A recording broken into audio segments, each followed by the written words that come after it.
Assalamualaikum dan salam hormat. Saya Nusrat Laha. Kita mulakan berita pagi Sarawak edisi Sabtu 8 Mei. 2 buah rumah panjang di Julau dikenakan Perintah Kawalan Pergerakan diperketatkan PKPD selama 14 hari mulai semalam sehingga 20 Mei ini.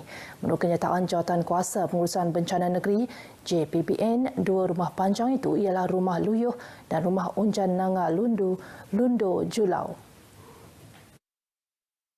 JPBN turut memaklumkan PKPD di Rumah Mut, Nanga Maung, Sungai Mujok, Julau dan Rumah Empeni Anak Budom, Lubuk Putan, Bintango, Maradong dilanjutkan.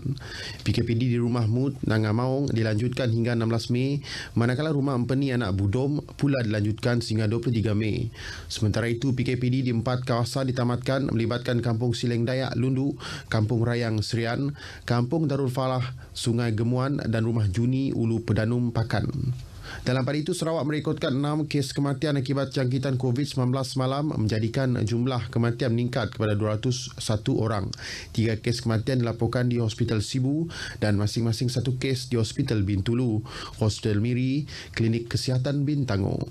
Sarawak turut merekodkan 750 kes baru positif COVID-19 semalam menjadikan jumlah keseluruhan meningkat kepada 34,227 kes.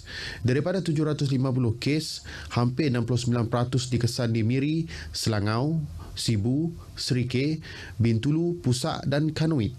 3 lagi kluster baru diisytiharkan semalam iaitu kluster Kampung Bidin Beladin, Pusak, kluster Jalan Limbang, Miri dan kluster Penurin Betong yang merupakan kluster komuniti. Setakat ini Sarawak masih mempunyai 77 kluster COVID-19. Sementara itu, Jawatankuasa Pengurusan Bencana Bahagian JPBB Miri memohon bantuan Persatuan Bulan Sabit Merah Cabang Miri untuk meminjam 11 kerusi roda lagi untuk kegunaan warga emas di Pusat Pemberian Vaksin PPV di Dewan Eastwood. Menteri Bertanggungjawab terhadap JPBB Miri, Datuk Lee Kim Shin dalam kenyataannya memberitahu ini kerana tempoh 4 hari proses pemberian vaksin di PPV itu yang bermula semalam dikhususkan kepada warga emas. Jelasnya penggunaan kerusi roda ketika proses pemberian vaksin dijangka meningkat sehingga 10 Mei ini. Ruangan parkir untuk warga emas juga telah disediakan berdekatan pintu masuk ke PPV di Dewan Eastwood. Dalam pada itu, Datuk Lee berkata beberapa warga emas yang ditemui memaklumkan mereka tidak merasa sebarang simptom atau tidak selesa semasa dan selepas menerima suntikan vaksin. Justru orang ramai tidak perlu bimbang atau mempercayai berita palsu berhubung program vaksinasi tersebut. Datuk Lee turut berterima kasih kepada sektor swasta dan dermawan yang tampil memberi sumbangan dan sokongan kepada petugas Barisan Harapan.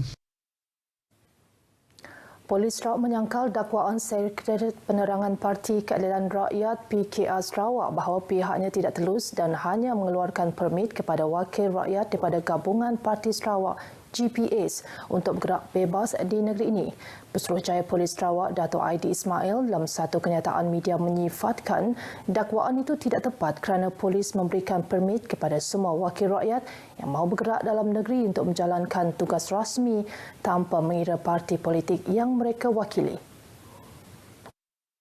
Dato' Aidi bagaimanapun menjelaskan bahawa ahli parti politik atau badan bukan kerajaan NGO yang memohon kebenaran merentas zon atas alasan untuk menghantar bantuan tidak dikira sebagai tugas rasmi.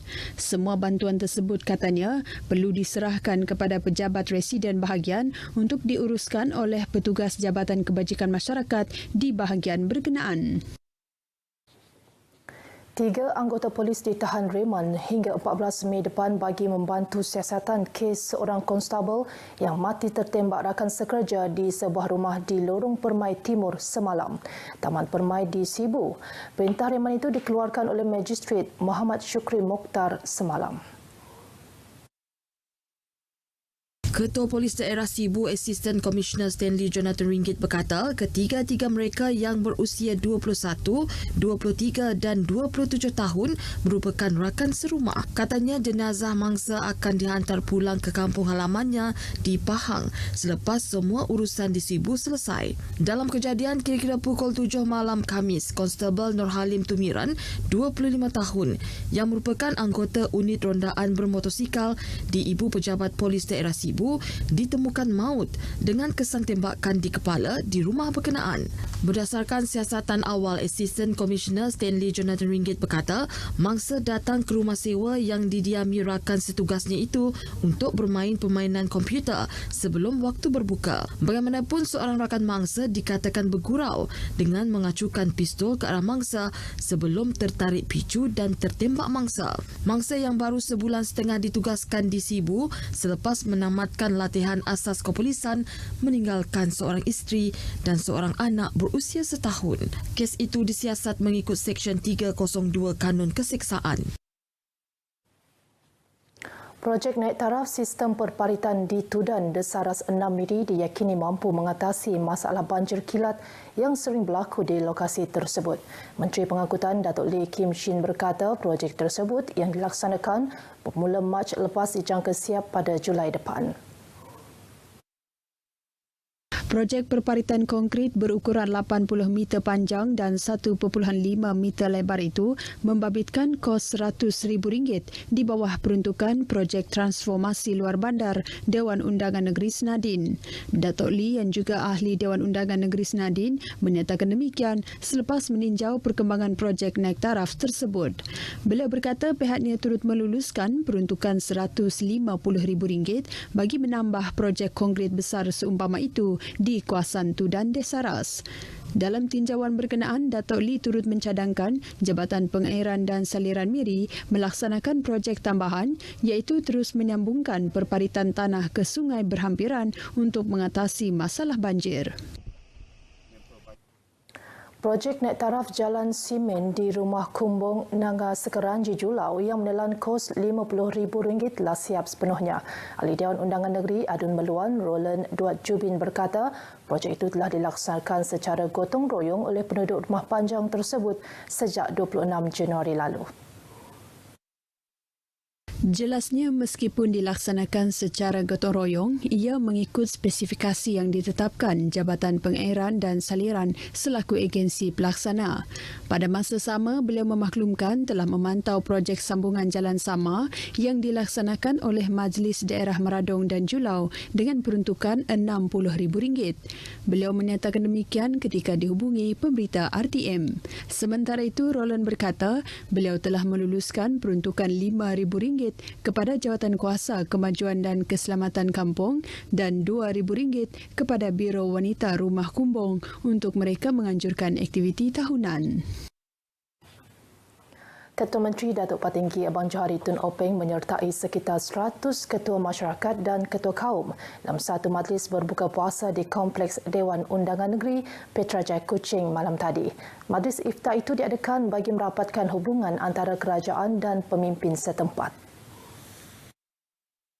Majlis tersebut diimarahkan lagi dengan solat maghrib, isyak dan tarawih secara berjemaah yang diimamkan oleh Imam Besar Masjid Jami' Ustaz Datuk Mustafa Kamal. Turut hadir Speaker Dewan Undangan Negeri Sarawak Datuk Amar Muhammad Asfia Awang Nasar, Timbalan Ketua Menteri Datuk Amar Douglas Uka Embas dan Menteri Pelancongan Kesenian dan Kebudayaan Datuk Abdul Karim Rahman Hamzah.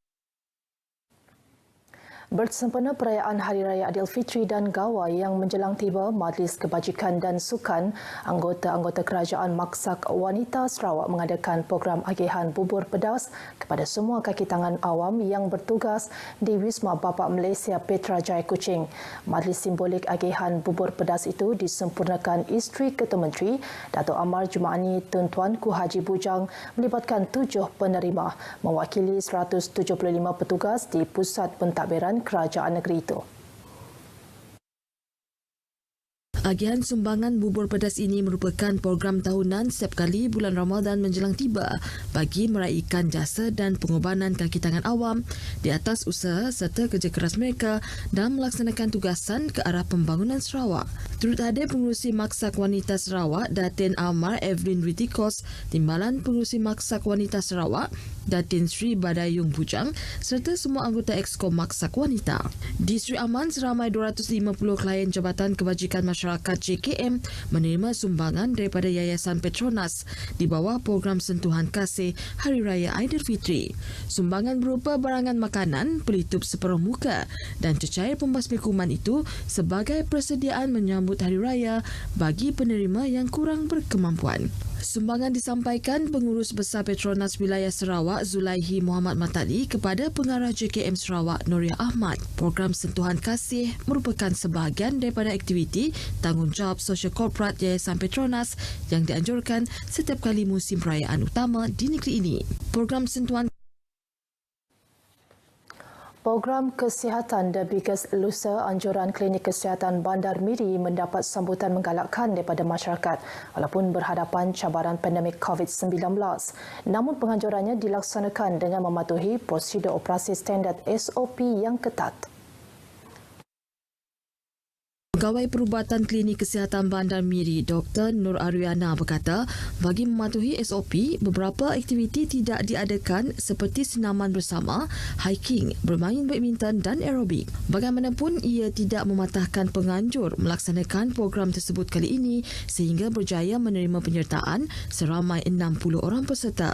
Beliau menyatakan demikian dalam majlis penyampaian hadiah The Biggest Loser kepada pemenang di Klinik Kesihatan Bandar Miri. 2 daripada 5 pemenang terpilih untuk sesi pertama tahun 2021 diungguli kaki tangan RTM Miri iaitu Muhammad Syafwan Zaini di tempat pertama dengan kejayaan menurunkan berat badan 21.4 kg dari berat asalnya 103 kg. Manakala Muhammad Farid Mawi berjaya menurunkan berat badannya daripada 93.8 kg kepada 78.6 kg. Program yang diperkenalkan sejak 2014 itu bertujuan untuk meningkatkan kesedaran mengenai kepentingan pengurangan berat badan serta mengurangkan risiko penyakit tidak berjangkit dalam kalangan masyarakat. Baik saudara, sekian berita pagi Sarawak bersama kita. Patuhi SOP COVID-19. Amalkan norma baharu untuk mengelak jangkitannya. Saya Nusla Talaha. Assalamualaikum dan jumpa lagi.